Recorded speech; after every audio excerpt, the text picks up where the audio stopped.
ಜನಸ್ಪಂದನ ನ್ಯೂಸ್ಗೆ ಸ್ವಾಗತ. ಉತ್ತರ ಕನ್ನಡ ಜಿಲ್ಲೆ ದಾಂಡೇಲಿ ತಾಲೂಕಿನ ನಗರದಲ್ಲಿ ದಾಂಡೇಲಿ ಸಮಗ್ರ ಅಭಿವೃದ್ಧಿ ಹೋರಾಟ ಸಮಿತಿಯ ಸಭೆಯನ್ನು ಆಯೋಜಿಸಲಾಗಿತ್ತು. 2016ರಲ್ಲಿ G+2 ಯೋಜನೆಯಲ್ಲಿ 1106 ಫಲಾನುಭವಿಗಳು 50 ರಿಂದ 70 ಸಾವಿರ ರೂಪಾಯಿ ಹಣ ಸಂದಾಯ ಮಾಡಿದ್ದರು. ಕಳೆದ 2 ವರ್ಷಗಳ ಹಿಂದೆ ಮನೆ ಕಾಮಗಾರಿಯನ್ನು ಸಂಪೂರ್ಣವಾಗಿ ನಿಲ್ಲಿಸಲಾಗಿತ್ತು. ಹೋರಾಟ ಸಮಿತಿಯವರು 108 ಮನೆ ಸಿದ್ಧಗೊಂಡಿದ್ದು, ಕಳೆದ 20 ದಿನಗಳ ಹಿಂದೆ ಶಾಸಕರಾದ RV ದೇಶಪಾಂಡೆ ಅವರು 74 ಫಲಾನುಭವಿಗಳಿಗೆ ಆದೇಶ ಪತ್ರ ನೀಡಿದರು.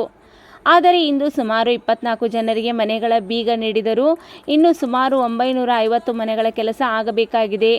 ಸದ್ಯ ಎಲ್ಲ ಮನೆಗಳ ಕಾಮಗಾರಿಯನ್ನು ಸಂಪೂರ್ಣವಾಗಿ ನಿಲ್ಲಿಸಲಾಗಿದೆ. ಅಲ್ಲದೆ ಗೃಹ ಮಂಡಳಿಯ 3400 ಫಲಾನುಭವಿಗಳಿಗೆ ಮನೆ ನಿವೇಶನ ನೀಡಬೇಕಾಗಿದೆ. ಎಲ್ಲ ವಿಷಯಗಳ ಬಗ್ಗೆ ಸೂಕ್ತ ಕ್ರಮ ವಹಿಸದೇ ಇದ್ದಲ್ಲಿ ಆಗಸ್ಟ್ 15ರ ಒಳಗೆ ಎಲ್ಲ ಮನೆ ಇದ್ದಲ್ಲಿ ಫಲಾನುಭವಿಗಳು ನಗರಸಭೆಯಲ್ಲಿಯೇ ಧರಣಿ ಪ್ರಾರಂಭಿಸುವ ಎಚ್ಚರಿಕೆಯನ್ನು ನೀಡಿದರು. ಈ ಸಂದರ್ಭದಲ್ಲಿ ಅಕ್ರಮ್ ಖಾನ್, ರಾಘವೇಂದ್ರ ಗಡ್ಡೆಪ್ಪನವರ್, ಅಶೋಕ್ ಪಾಟೀಲ್, ಫಿರೋಜ್ ಪೀರ್ಜಾದೆ, ಮುಜಿಬಾ ಛಬ್ಬಿ, ಸಹೇಜಾದಿ ಕಳಶಾಪುರ್, ಶ್ಯಾಮ್ ಬೆಂಗಳೂರು, ದತ್ತಾತ್ರೇಯ ಹೆಗಡೆಕರ್, ಮೊಹಮ್ಮದ್ ಗೌಸ್ ಬೆಟಗೇರಿ, ಮೊಹಮ್ಮದ್ ಗೌಸ್ ಪಟೇಲ್, ಫೈರೋಜ್ ಶೇಖ್, ಪ್ರೇಮಲತಾ ಶೇಖ್, ಡಾಕ್ಟರ್ ಲಕ್ಷ್ಮೀ ಉಪ್ಪಾರ್, ಯಲ್ಲಮ್ಮ ಢಮಾಮ್, ವಾಹಿದ್ ಶಾಕ್ ಉಪಸ್ಥಿತರಿದ್ದರು. ಹೋರಾಟಗಾರರ ಬಗ್ಗೆ ವರದಿ ಮಾಡಬಾರ್ದು ಅಂತೇಳಿ ವರದಿ ಮಾಡೋದು ನಮಗೆ ಅವಶ್ಯ ಇಲ್ಲ. ನಮಗೆ ಹೋರಾಟ ಮಾಡುವ ನಮಗೆ ರೈಟ್ಸ್ ಇದೆ. ಪ್ರಜಾಪ್ರಭುತ್ವದಲ್ಲಿ ಏನು ಹಕ್ಕಿದೆ ಆ ಹಕ್ಕಿನ ಮೇಲೆ ನಾವು ಇವತ್ತು ಹೋರಾಟ ಮಾಡ್ತೇವೆ. ಪತ್ರಿಕೆಯಲ್ಲಿ ವರದಿ ಬಂದರೂ ಹೋರಾಟ ಮಾಡ್ತೇವೆ, ಬಂದಿಲ್ಲಾದರೂ ಹೋರಾಟ ಮಾಡ್ತೇವೆ. ಬ್ಲ್ಯಾಕ್ ಮೇಲ್ ಮಾಡುವುದಿಲ್ಲ, ಯಾರ್ದೋ ದುಡ್ಡು ಮೇಲೆ ಮನೆ ನಡೆಸುವುದಿಲ್ಲ. ನಾವು ಸ್ವತಃ 8 ತಾಸು ಏನು ದುಡಿತೇವೆ, ಆ ದುಡಿಮೆಯಲ್ಲಿ ನಾವು ನಮ್ಮ ಕೆಲಸ ಮಾಡ್ತೇವೆ. ಅದರ ಜೊತೆ ನಾವು ಜನರ ಸಮಸ್ಯೆ ಬಗ್ಗೆ ಹೋರಾಟ ಮಾಡ್ತೇವೆ ಅಂತ ಹೇಳಿ ಈ ಸಭೆ ಮೂಲಕ ಹೇಳಲಿಕ್ಕೆ ಇಷ್ಟಪಡ್ತಾ ಇದ್ದೇವೆ. ನಾವು ಚಂದಾ ಕಲೆಕ್ಷನ್ ಮಾಡಿ ಎಲ್ಲಿ ಹೋಗಿ ಕೊಡ್ತಾ ಇಲ್ಲ. ಜನರ ಒಂದು ನೈತಿಕ ಹಕ್ಕಿದೆ, ದುಡ್ಡು ತುಂಬಿದ್ದಾರೆ, ಅವರಿಗೆ ಅನ್ಯಾಯ ಆಗ್ತಾ ಇದೆ, ಅದರ ಬಗ್ಗೆ ಹೋರಾಟ ಮಾಡ್ತಾ ಇದ್ದೇವೆ. ಇವತ್ತು 74 ಜನರಿಗೆ ಮನೆ ಕೊಟ್ಟರೆ ಉಳಿದಿದ್ದವ್ರಿಗೆ ಮನೆ ಸಿಗಲಿಲ್ಲ. ಇವತ್ತು ಅದರ ಬಗ್ಗೆ ನಾವು ಬೀದಿಗಿಳಿದು ಮತ್ತೆ ಹೋರಾಟ ಮಾಡ್ತೇವೆ ಅಂತೇಳಿ ಈ ಸಭೆ ಮೂಲಕ ನಮ್ಮ ಶಾಸಕರಿಗೆ, ನಮ್ಮ ಕಮಿಷನರಿಗೆ, ಸಂಬಂಧಪಟ್ಟ ಎಲ್ಲಾ ಇಲಾಖೆಗಳಿಗೆ ಈ ಮೂಲಕ ಹೇಳ್ತಾ ಇದ್ದೇವೆ. ಈ 15 ದಿವಸದಲ್ಲಿ ಆಗಸ್ಟ್ 15ರ ಒಳಗೆ ಈ ಕೆಲಸ ಪುನಃ ಏನು ನಿಲ್ತಿದೆ ಇವತ್ತು ಅದನ್ನು ಪ್ರಾರಂಭ ಮಾಡದೇ ಇದ್ರೆ ಖಂಡಿತವಾಗಿ ಮತ್ತೆ ಹೋರಾಟ ಮಾಡ್ತೇವೆ. ಅದು ನಗರಸಭೆ ಒಳಗೆ ಕುಂತು ಹೋರಾಟ ಮಾಡ್ತೇವೆ. ನಾವು ಬೀದಿಗೆ ಕುಂದಿರುವುದಿಲ್ಲ. ಯಾಕೆಂದ್ರೆ ನಾವು ದುಡ್ಡು ತುಂಬಿದ್ದೇವೆ, ನಮ್ಮ ರೈಟ್ಸ್ ಇದೆ. ನಾವು ಏನೋ ಭಿಕ್ಷೆ ಬೇಡ್ತಾ ಇಲ್ಲ. ಇವತ್ತು ನಾವೇನು ದುಡ್ಡು ತುಂಬಿದ್ದೇವೆ, ಆ ದುಡ್ಡಿನ ಫಲವಾಗಿ ನಮ್ಮ ಮನೆ ಕೊಡ್ರಿ, ಇಲ್ಲ ನಾವು ಹೋರಾಟ ಬಿಡುವುದಿಲ್ಲ ಅಂತೇಳಿ ಒಂದು ದೃಢ ತೀರ್ಮಾನ ಇವತ್ತು ನಾವು ಕೈಕೊಡ್ತಾ ಇದ್ದೇವೆ. ಇವತ್ತು ನಾವು ಸೈಲೆಂಟ್ ಇದ್ದೇವೆ ಅಂತ ಹೇಳಿದ್ರೆ ನಮ್ಮ ಹೋರಾಟ ಬೀಳಲಿಲ್ಲ, ಹೋರಾಟ ಮಾರಾಟ ಮಾಡಲಿಲ್ಲ, ಮಾಡುವುದೂ ಇಲ್ಲ.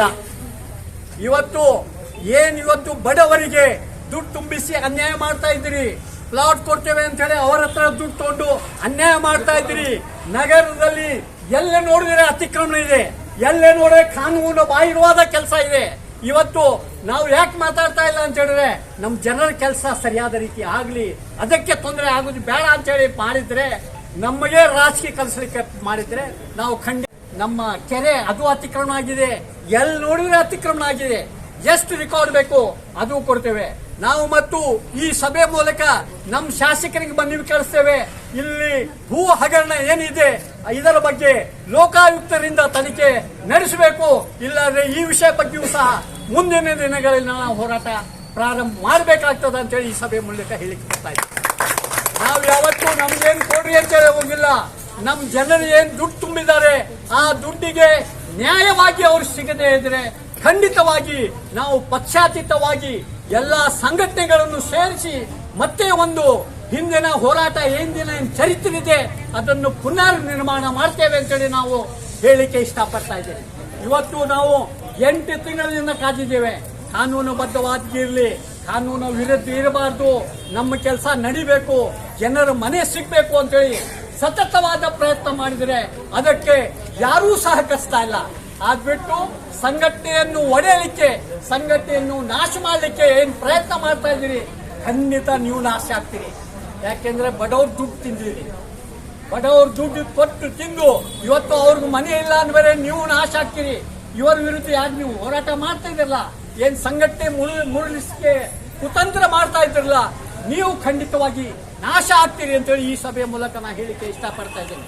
ಇವತ್ತು ಈ ಹೋರಾಟ ಇವತ್ತಿಂದ ಇನ್ನೂ ಹೆಚ್ಚಿನ ರೀತಿಯಲ್ಲಿ ನಾವು ಮಾಡಲಿಕ್ಕೆ ನಾವು ಕಾರ್ಯರೂಪ ಮಾಡ್ತೇವೆ. ಕನಿಷ್ಠ ಕಂಟಿನ್ಯೂಸ್ ಆಗಿ ಈ ಒಂದು ಹೋರಾಟ ಈಗಾಗಲೇ ನಾವು ರಾಜ್ಯ ಮುಖ್ಯಮಂತ್ರಿಗಳಿಗೂ ಭೇಟಿಯಾಗಿ ಮನವಿ ಕೊಟ್ಟಿದ್ದೇವೆ, ಜಿಲ್ಲಾ ಉಸ್ತುವಾರಿ ಸಚಿವರು ಕೊಟ್ಟೇವೆ, ಶಾಸಕರು ಕೊಟ್ಟೇವೆ, ಎಲ್ಲರಿಗೂ ಕೊಟ್ಟಾಗಿದೆ. ಮತ್ತೊಮ್ಮೆ ಸಹ ಎಲ್ಲರ ಹತ್ರ ಅಪ್ರೋಚ್ ಮಾಡ್ತೇವೆ. ಈ ನಮ್ಮ ಏನು ಇವತ್ತು 850 ಮನೆಗಳ ಏನು ಕೆಲಸ ನಿಂತಿದೆ, ಆ ಕೆಲಸ ಪ್ರಾರಂಭ ಆಗದೇ ಇದ್ರೆ ಆಗಸ್ಟ್ 15ರೊಳಗೆ ಇನ್ನೂ ಹೋರಾಟಕ್ಕೆ ನಾವು ನಗರಸಭೆ ಒಳಗೆ ಹೋರಾಟ ಮಾಡ್ತೇವೆ ಅಂತೇಳಿ ಈ ಸಭೆ ಮೂಲಕ ಹೇಳಿ ನಾನು ನನ್ನ 2 ಮಾತುಗಳನ್ನು ಮುಗಿಸ್ತೇನೆ. ಯಾರು ಏನಾದರೂ ಮಾತಾಡಿ ನೀವು ತಲೆ ಕೆಡಿಸ್ಕೊಳ್ಬೇಕು. ನೀವು ಸಹ ಈಗ ನೀವು ಮನೆ ಹೋದಾಗ ಕಾನೂನುಬದ್ಧವಾಗಿ ರಿಜಿಸ್ಟ್ರೇಷನ್ ಮಾಡಲೇಬೇಕು. ಈ ಮನೆ ಪರಿಸ್ಥಿತಿ ದೇವರೇ ಬಲ್ಲ ಏನಾಗ್ತದಂತ ಯಾರೂ ಹೇಳಲಿಕ್ಕಾಗುವುದಿಲ್ಲ. ನಿಮ್ಮ ಸೇಫ್ಟಿ ನೀವು ಆಗಬೇಕು. ಯಾರಾದರೂ ಏನು ಹೇಳ್ತಾರಂತ ನೀವು ಹಾರಿ ಹೋಗ್ಬೇಕು. ಕಾನೂನುಬದ್ಧವಾದ ರಿಜಿಸ್ಟ್ರೇಷನ್ ಏನೇನಿದೆ ಎಲ್ಲ ಮಾಡ್ಕೊಂಡು ನಿಮ್ಮ ಹತ್ರ ಪೇಪರ್ ಇಡಿ. ಈ ಇಟ್ಟರೆ ನಾಳೆ ಬರುವಂಥ ಸಮಸ್ಯೆ ನಾವು ಎದುರಿಸ್ಬೋದು. ಇಲ್ಲಾಂದರೆ ನಾಳೆ ನೀವು ಮನೆ ಸಿಕ್ಕ ನಾ ಹೋಗಿ ಕುಂತೆ ಅಂತೇಳಿ ಅದು ನಿಮಗೆ ಕಷ್ಟ. ಮತ್ತೊಂದು ಇದರಲ್ಲಿಂದ ಏನು ಲಾಸ್ ಆಗ್ತದೆ ಅಂತ ಹೇಳಿದ್ರೆ, ಈ ನಿಮ್ಮ ಜೊತೆ ಯಾರು ದುಡ್ಡು ತುಂಬಿದ್ದಾರೆ ಅವ್ರ ಮನೆ ಸಿಗೋದು. ಗುತ್ತಿಗೆದಾರ ಓಪನ್ ಆಗಿ ಹೇಳ್ತಾ ಇದ್ದೇನೆ, ನನಗೆ ದುಡ್ಡು ಕೊಡೋ ಮಟ್ಟ ನಾ ಕೆಲಸ ಪ್ರಾರಂಭ ಮಾಡುವುದಿಲ್ಲ ಅಂತೇಳಿ. ಈಗ ಅವರಿಗೆ ದುಡ್ಡು ಯಾರು ಕೊಡಬೇಕು?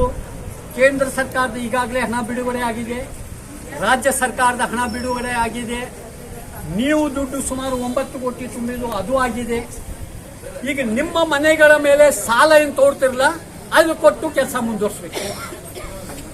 1,20,000 ರೂಪಾಯಿ ಏನು ನಿಮ್ಗೆ ಸಾಲ ಆಗ್ತದೆ, ಆ ಸಾಲ ಅಲ್ಲಿ ಹೋದ್ರೆ ನಾವು ಇನ್ನೂ ಹೆಚ್ಚಿನ ಶಕ್ತಿ ಹಚ್ಚಿ ಪ್ರೆಷರ್ ಮಾಡಿ ಕೆಲಸ ಪ್ರಾರಂಭ ಮಾಡ್ಬೋದು. ನೀವು ವಿಚಾರ ಮಾಡಬೇಕು, ನಮ್ಮ ಹಿಂದಿದ್ದವರಿಗೆ ಅನ್ಯಾಯ ಆಗಬಾರ್ದು, ನಮ್ಮ ಹಿಂದಿದ್ದವರಿಗೆ ತೊಂದರೆ ಆಗಬಾರ್ದು. ಅವರು ದುಡ್ಡು ತುಂಬಿದ್ದಾರೆ 70,000, ಸುಮಾರು 896 ಜನ. ಇನ್ನು ಎಷ್ಟೋ ಮನೆ ಫೌಂಡೇಶನ್ ಆಗಿಲ್ಲ. ಇಲ್ಲಿ ಲೆಕ್ಕ ನೋಡಿದ್ರೆ 25,000 ಎಷ್ಟೋ ತುಂಬಿರೋ ಜನ ರೆಕಾರ್ಡ್ ಇಲ್ಲ. ಎಷ್ಟೋ ಜನ 50,000 ತುಂಬಿದ್ದಾರೆ, ಅದೇ ರೆಕಾರ್ಡ್ ಇಲ್ಲ. ಇದೆಲ್ಲ ಟೆಕ್ನಿಕಲಿ ಸಾಕಷ್ಟು ಸಮಸ್ಯೆ ಇದೆ. ಅದ್ರ ಹೋಗಿ ನಿಮ್ಮದು ಸರಿಯಾದ ರೀತಿಯಲ್ಲಿ ಸಹಕರಿಸಬೇಕು. ನಾವು ಕಾನೂನುಬದ್ಧವಾಗಿ ನಮ್ಮ ಮನೆ ನಮ್ಮ ಹೆಸರಿನಲ್ಲಿ ಮಾಡಿಕೊಡ್ಬೇಕು ಅಂತೇಳಿ ಹೇಳಿ, ನಿಮ್ಗೇನು ಸಮಸ್ಯೆ ಇದ್ರೆ ನೇರವಾಗಿ ನಮ್ಮ ಜೊತೆ ಚರ್ಚೆ ಮಾಡಿ. ನಾವೆಲ್ಲ ನಮ್ಮ ಹೋರಾಟ ಸಮಿತಿಯವರು ನಿಮ್ಮ ಜೊತೆ ಇರ್ತೇವೆ. ಹೋರಾಟ ಸಮಿತಿ ಮಾರಾಟ ಆಗುವುದಿಲ್ಲ, ಆದರೆ ಕೆಲವು ಏನೋ ಪಟ್ಟಾಭದ್ರ ಹಿತಾಸಕ್ತಿಗಳು ಮಾರಾಟ ಆಗ್ತಾರೆ. ಮಂತ್ಲಿ ಕೊಟ್ಟರೆ ಮಾರಾಟ ಆಗ್ತಾರೆ, ಕುಡ್ಯಾಕ್ ಕೊಟ್ಟರೆ ಮಾರಾಟ ಆಗ್ತಾರೆ ಅಂತ ಈ ಸಂಘಟನೆ ಇಲ್ಲ ಅಂತೇಳಿ ಈ ಸಭೆ ಮೂಲಕ ಹೇಳಿ ನನ್ನ 2 ಮಾತುಗಳನ್ನು ಮುಗಿಸ್ತೇನೆ.